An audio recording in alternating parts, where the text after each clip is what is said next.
100 कामयाब ऑपरेशन का टारगेट पूरा हुआ और 100 कामयाब ऑपरेशंस के अंदर 182 दहशतगर्द जो 182 जो अलग अलग तंजीमों के साथ वाबस्ता हैं वो इसमें न्यूट्रलाइज हुए और एक बहुत बड़ा एरिया कश्मीर का और जम्मू का जो आतंक के साए में लंबे अरसे से चल रहा है उनमें मुझे लगता है कि लोगों को कुछ चैन की सांस लेने का मौका मिला।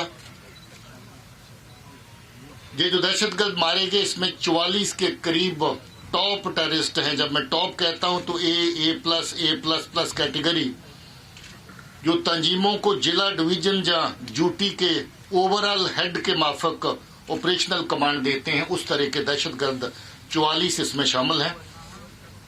और इन 44 के अंदर भी अगर मैं फर्दर बताऊं तो लश्कर के 26 टॉप कमांडर, जैश के 10, हिजबुल मुजाहिदीन के 7 और अल बदर का 1, 44 टॉप कमांडर साल के दौरान मारे गए।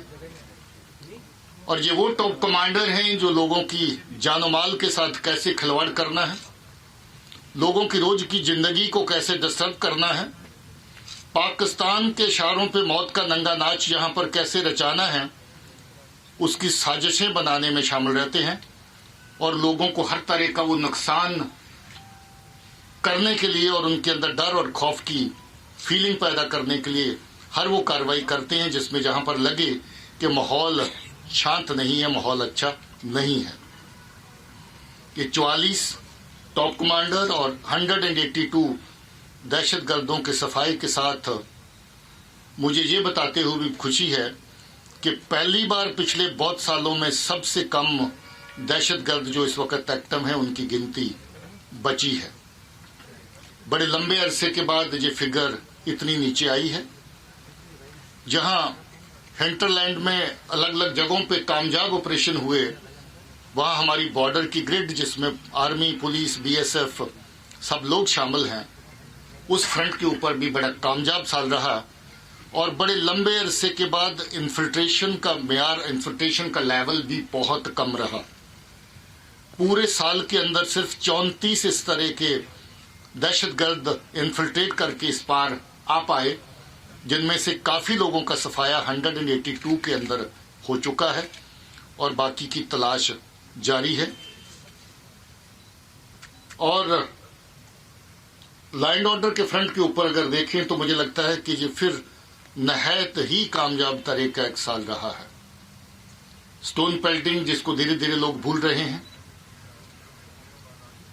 एजिटेशन जिसको धीरे धीरे लोग भूल रहे हैं, बंद कॉल्स जो लोगों को चलते हुए काम को रोकने का काम करती थी, लोगों के कारोबार, बिजनेस, बच्चों की पढ़ाई, हर तरह की चीज को मुतासर करती थी, लगभग ना के बराबर हो गई है।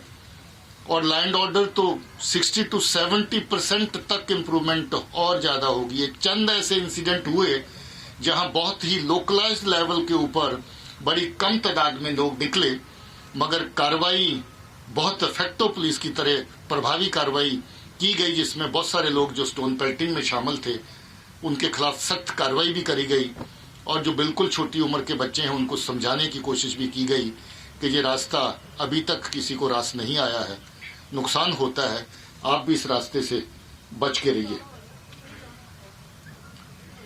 आप ये भी जानना चाहते होंगे कि जो टेररिस्ट के रैंक में रिक्रूटमेंट होती है उसका क्या हाल रहा। ये साल उस लिहाज से भी बड़ा कामयाब साल था। कुल मिलाकर के 134 नए दहशतगर्द जो हैं, मैं कहूंगा नए जूथ जो रास्ते से भटके और टेररिस्ट के रैंक्स में शामिल हुए। मगर बड़ी कामयाबी की बात यह है कि 134 के अंदर साल के दौरान ही 72 जो हैं वो अलग अलग जगहों पे मारे गए, 22 लोग पकड़े गए और इन 134 के अंदर सिर्फ 40 लोग ऐसे बचे हैं और जो नए दहशतगर्द शामिल होते रहे उनकी शेल्फ लाइफ जो हुई वो इतनी कम हो गई कि कभी कभी 24 घंटे भी हो गई। आज ज्वाइन किया और 24 घंटे के अंदर सफाया हुआ, 1 महीना भी रही और ज्यादातर 3 से 4 महीने की शेल्फ लाइफ रही। 40 के करीब लोग एक्टिव हैं जो ताजा शामिल हुए हैं। हमारी उम्मीद है कि वो वापस लौटेंगे घरों को, हथियार रखेंगे दुश्मन के जो उनके हाथ में थमाए गए, और फिर से अपनी जिंदगी अमन से शुरू कर सकते हैं। किसी अगर दहशतगर्दी की कार्रवाई में वो शामिल ना हो तो उनके खिलाफ कार्रवाई नरम से नरम करने का भी सोचा जा सकता है। जहां इतनी बड़ी तादाद में कामयाब ऑपरेशन हुए, उसके साथ साथ बहुत सारे लोगों को फिर से वापस लौटने का, जिंदा वापस लौटने का मौका भी दिया गया। 80 के करीब ऐसे लोग हैं जिनको पकड़ा गया। 80 टेररिस्ट ऐसे हैं जिनको पकड़ा गया। केसेस ऑफ कोर्स उनके खिलाफ चलेंगे, मगर उनकी जान जो है इन एनकाउंटर्स के दौरान जो लोग हथियार थामे रखते हैं और आखिर तक अपना काम करते हैं, वो मारे जाते हैं, उससे उनकी जान बची। इसी तरीके से जो दहशतगर्दी की पूरी सांसें जिसकी बुनियाद पे चलती है, OGW जिसको कहते हैं, OGW जो हर रंग में पाया जाता है, सफेद, काला, नीला, हरा, पीला, व्हाइट कॉलर, किसी भी रूप में, किसी भी उम्र में पाया जाता है। 14 साल से लेकर के 80 साल की उम्र तक का, किसी भी सेक्स में पाया जाता है। मर्द भी हो सकता है, औरत भी। पढ़ाई की कोई सीमा नहीं, अनपढ़ भी हो सकता है और इंटेलेक्चुअल भी, रनर भी और गनर भी हो सकता है, फीडर भी है और फॉर्डर भी है। हर तरह की परिभाषा उसकी कम पड़ती है, और वो लोकल भी है और ग्लोबल भी है। कश्मीर के अंदर भी बैठा है, पाकिस्तान के अंदर भी है, टर्की में, सऊदी में भी है, और इंग्लैंड और जर्मनी में भी है। हमारी कोशिश है कि हम लोकल को भी डील करें और ग्लोबल को भी डील करें। बहुत सारे ग्लोबल OGW जो हैं उनको हम लोगों ने कानून के दायरे में लाया है। बहुत सारे हमारे निशाने पे हैं, उनको आने वाले वक्त में कानून के दायरे में लाया जाएगा। मुझे इस बात को कहते हुए तकलीफ महसूस होती है कि हमारे 20 बहादुर पुलिस के जवानों ने अपनी जान की आहुति दी। 20 जवान दहशतगर्दी के खिलाफ लोगों के हक में काम करते हुए, अमन के लिए काम करते हुए शहीद हुए। मैं जम्मू कश्मीर पुलिस और बाकी सिक्योरिटी फोर्सेस की तरफ से उनको नमन करता हूं, श्रद्धांजलि पेश करता हूं। इसके साथ साथ 23 और जवान जो बाकी सिक्योरिटी फोर्सेस के हैं, उनकी शहादत हुई। हम सब उनको भी अपनी तरफ से श्रद्धांजलि पेश करते हैं। मगर ये बता दूं कि 20 और 23 का आंकड़ा अगर गिनती के हिसाब से लें तो ये गिनती पहले के मुकाबले में काफी कम हुई है। ये एक अच्छी बात है। जहां ऑपरेशनल कामयाबियां बहुत बड़ी हैं, हमारे लोगों का नुकसान जो है कम हुआ है। और एक और बता दूं कि चंद रोज पहले जो हमारी पुलिस की बस के ऊपर अटैक हुआ था पंथा चौक जैवन की रोड पे, पिछले 36 घंटे के अंदर 9 दहशतगर्द जैश ए मोहम्मद के मारे गए हैं, और उन सब लोगों का सफाया हो चुका है जो इस अटैक में शामिल थे। मैं ये भी बता दूं कि जितनी भी सिविलियन किलिंग्स इस साल के दौरान हुई, जितनी भी SF किलिंग इस साल के दौरान हुई, उसमें शायद ही कोई दहशतगर्द लोकल या पाकिस्तानी किसी भी आउटफिट से जो संबंध रखता है वो जिंदा बचा हो। सबका सफाया हो चुका है, और मुझे सिर्फ 2 लोगों के नाम अभी भी मेरे ख्याल में हैं जो अभी बचे हुए हैं। और मुझे उम्मीद है कि जिस तरीके से कार्रवाई चल रही है, अमन के दुश्मन, लोगों के दुश्मन, अवाम के दुश्मन जो दहशतगर्द हैं, उनका सफाया करने में कोई कसर नहीं छोड़ी जाएगी। वो 2 हमारी रडार पे हैं, बहुत जल्द उनको भी खत्म किया जाएगा। कानूनी कार्रवाई साथ साथ, जैसे मैंने कहा, बड़ी तादाद में PSA उन लोगों के खिलाफ लगे। पब्लिक सेफ्टी एक्ट के तहत डिटेंशंस हुई जो देखने को भले सादे लगते हैं, मगर करतूतों के लिहाज से बहुत काले हैं। उनका भी हिसाब साथ में हुआ। काफी बड़ी तादाद में UAPA के तहत केस रजिस्टर किए गए।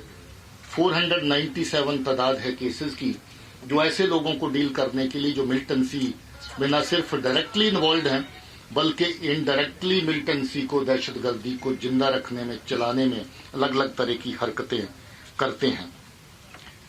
दहशतगर्दी को सपोर्ट करने के लिए जो गाड़ियों का इस्तेमाल होता है, बड़ी तादाद में गाड़ियां UAPA के केसेस में सीज कर ली गई, जिसके ऑर्डर पुलिस हेडक्वार्टर की तरफ से दिए गए। दुकानें, मकान, जमीनें भी सीज करी गई, जिनका इस्तेमाल दहशतगर्दों के लिए होता है। बहुत खुशी की बात यह है कि हम जो पिछले 3 साल से ज्यादा अरसे से एक नया रिकॉर्ड कायम करके चल रहे हैं कि लॉ एंड ऑर्डर की हैंडलिंग में किसी भी सिविलियन की किलिंग ना हो, वो रिकॉर्ड आज भी बरकरार है। पिछले 3 साल से 18 में 2 ऐसे लोग थे जो लॉ एंड ऑर्डर के दौरान मारे गए थे। 19, 20, 21 में ये फिगर 0 चल रही है और हमारी कोशिश रहेगी कि हम इसको 0 रखें, क्योंकि लोगों का तावन, लोगों का सहयोग हमारे साथ है। लोग समझबूझ से काम लेते हैं और उकसाए जाने पर भी किसी की उकसाहट में नहीं आते हैं। ये एक अच्छा चलन है, इसको जारी रखा जाएगा।